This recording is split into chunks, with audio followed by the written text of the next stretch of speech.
Hello, and welcome to Chapter 1 of A Long Walk to Water. We're going to talk about many things as we read this novel. Obviously, one of them being how important water is, but there are many other themes and messages in the story as well. But one of the things that I want you to notice first is that the story takes place in two different timelines. So when we talk about the setting is clearly very important in A Long Walk to Water. Okay, first thing that we notice with setting is that it takes place in southern Sudan, both timelines. Okay. One is southern Sudan in 2008, and one is southern Sudan in 1985. So here is a map of Africa. And, if we pull back a little bit, you can see all of Africa. But if we go in a little bit, we can see that this is South Sudan, and this is Sudan in Africa, obviously a large country in Africa. Okay. At the time of our novel, Sudan was all one country. Now you can see there's Sudan and there's South Sudan. That was not the case during the timeline of our novel. It has since split into two countries. Okay. So what you will see is that when they talk about Southern Sudan, they're talking about this region here. Okay. But it was all one country. All of this here was one country. Okay, so we're in Africa, and if we go back here, we can see that there is one timeline in 2008, and that'll always be symbolized by the dark black font here. And then there's Southern Sudan in 1985, which is 23 years earlier, and that is what most of the story will be about, and what we'll read. And that does not have the bold print. Okay, so just keep that in mind. We'll talk about that more as we read. But here we go. Chapter 1, Southern Sudan, 2008. Going was easy. Going, the big plastic container held only air. Tall for her 11 years, Naya could switch the handle from one hand to the other, swing the container by her side, or cradle it in both arms. She could even drag it behind her, bumping it against the ground and raising a tiny cloud of dust with each step. There was little weight. Going. There was only heat, the sun already baking the air, even though it was long before noon. It would take her half the morning if she didn't stop on the way. Heat, time, and thorns. So, in the timeline of 2008, our main character is Naya. I gotta stop doing it. Naya is our character, and she is going to be the one that we are going to hear about. Naya is a girl's name, and for her family, her job for her family each day is to walk several miles, okay, with the plastic container that she talked about.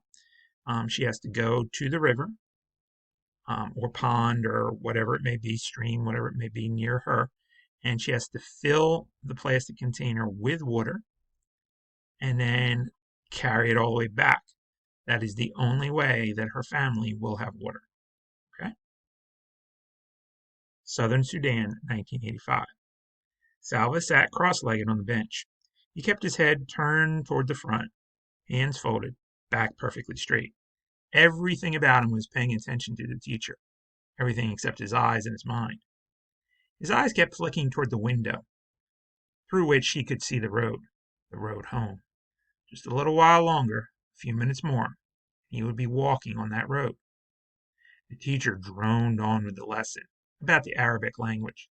Salva spoke the language of his Dinka tribe at home, but in school he learned Arabic, the official language of the Sudanese government far away to the north. 11 years old on his last birthday, Salva was a good student. He already knew the lesson, which was why he was letting his mind wander down the road ahead of his body. Salva was well aware of how lucky he was to be able to go to school. He could not attend the entire year, because during the dry season his family moved away from their village. But during the rainy season he could walk to the school, which was only a half an hour from his home. Salva's father was a successful man. He owned many head of cattle and worked as their village's judge, an honored, respected position. Salva had 3 brothers and 2 sisters. As each boy reached the age of about 10 years, he was sent off to school. Salva's older brothers, Arik and Ring, had gone to school before him. Last year it had been Salva's turn. His two sisters, Akit and Agnath, did not go to school. Like the other girls in the village, they stayed home and learned from their mother how to keep house. Most of the time, Salva was glad to be able to go to school. But some days he wished he were still back at home herding cattle. He and his brothers, along with the sons of his father's other wives, would walk with the herds to the waterholes, where there was good grazing. Their responsibilities depended on how old they were. Salva's younger brother, Qual, was taking care of just one cow, like his brothers before him. He would be in charge of more cows every year. Before Salva had begun going to school, he had helped look after the entire herd, and his younger brother as well. The boys had to keep an eye on the cows, but the cows did not really need much care. That left plenty of time to play. Salva and the other boys made cows out of clay. The more cows you made, the richer you were. But they had to be fine, healthy animals. It took time to make a lump of clay look like a good cow. Boys would challenge each other to see who could make the most and best cows. Other times, they would practice with their bows and arrows, shooting at small animals or birds. They weren't very good at this yet, but once in a while they got lucky. Those were the best days. When one of them managed to kill a ground squirrel or a rabbit, a guinea hen or a grouse, the boys' aimless play halted, and there was suddenly a lot of work to do. Some of them gathered wood to build a fire. Others helped clean and dress the animal. Then they roasted it on the fire. None of this took place quietly. Salva had his own opinion of how the fire should be built and how long the meat needed to cook, and so did each of the others. The fire needs to be bigger. It won't last long enough. We need more wood. Nah, it's big enough already. Quick, turn it over before it's ruined. The juices dripped and sizzled. A delicious smell filled the air. Finally, they couldn't wait 1 second longer. There was only enough for each boy to have a few bites, but oh, how delicious those bites were. Salva swallowed and turned his eyes back toward the teacher. He wished he hadn't recalled those times because the memories made him hungry. Milk. When he got home, he would have a bowl of fresh milk, which would keep his belly full until supper time. He knew just how it would be. His mother would rise from her work grinding meal and walk around to the side of the house that faced the road. She would shade her eyes with one hand, searching for him. From far off, he would see her bright orange headscarf, and he would raise his arm in greeting.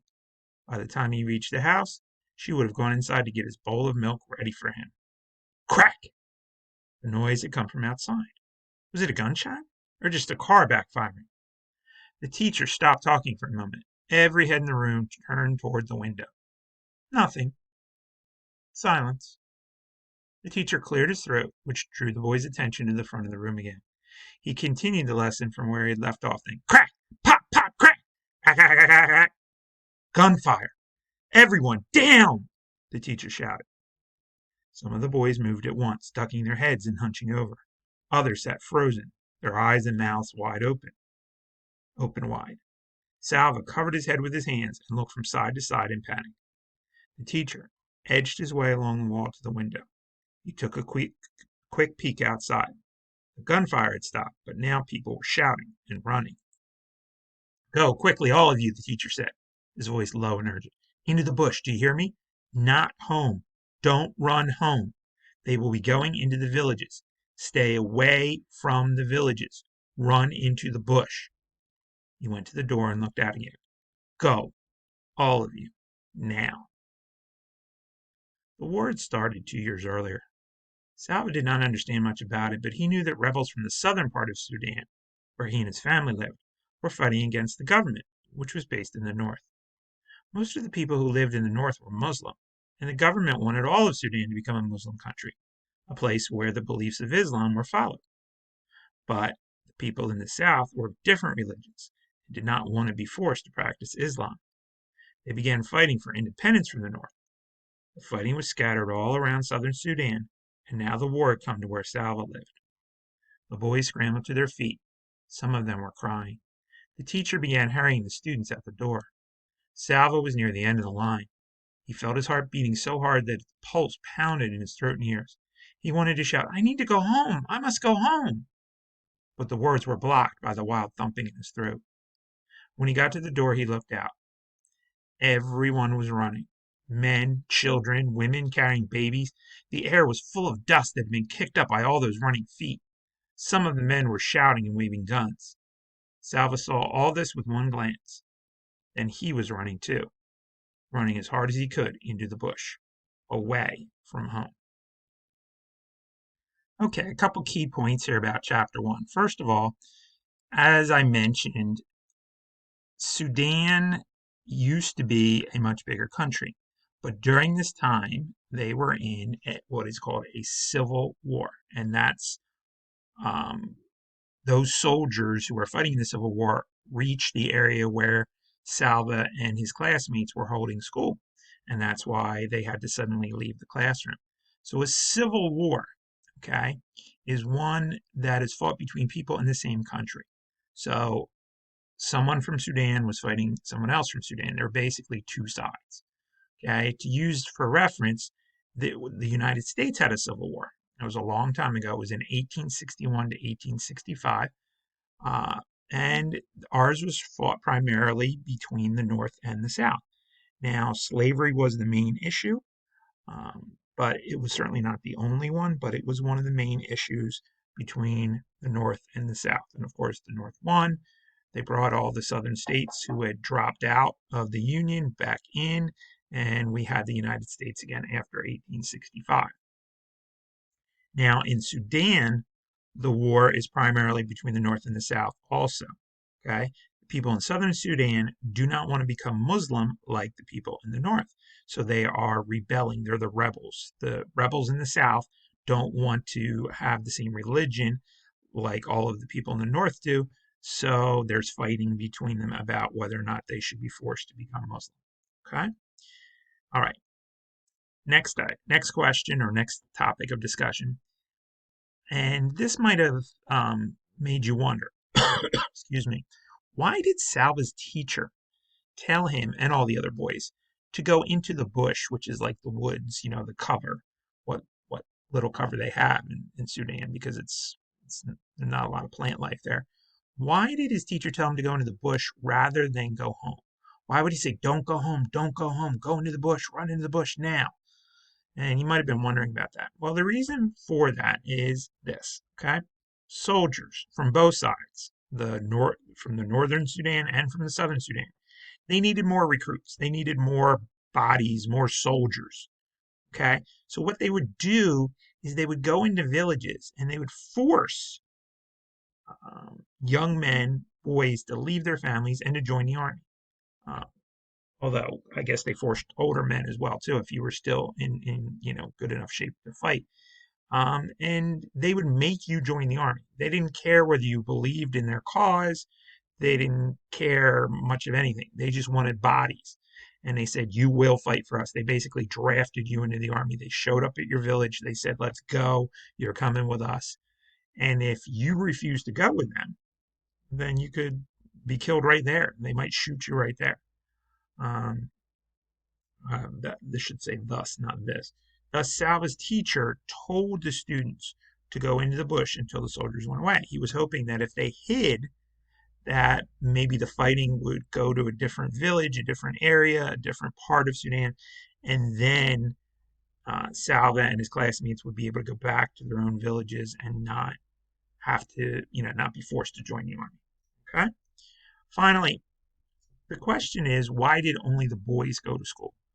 Okay, because Salva was sitting there with all the other boys. There were no girls, and he mentioned how his two sisters did not go to school, but his older brothers had, and now it was Salva's turn. Because girls in most, if not all, of the villages in Sudan were taught by their mothers how to take care of the family. And in fact, many of the girls, like Naya, who we read about at the very beginning of Chapter 1, had to walk to the river, the stream, the pond, wherever there was water, and that could be 2, 3, 4 miles away, in order to gather water for their family. So if you're walking 4 miles to go get water, filling up the water, and then carrying it 4 miles back, That is not something that takes 10 or 15 minutes. It's not like taking out the trash or cleaning your room or whatever. That's a serious chore, and it takes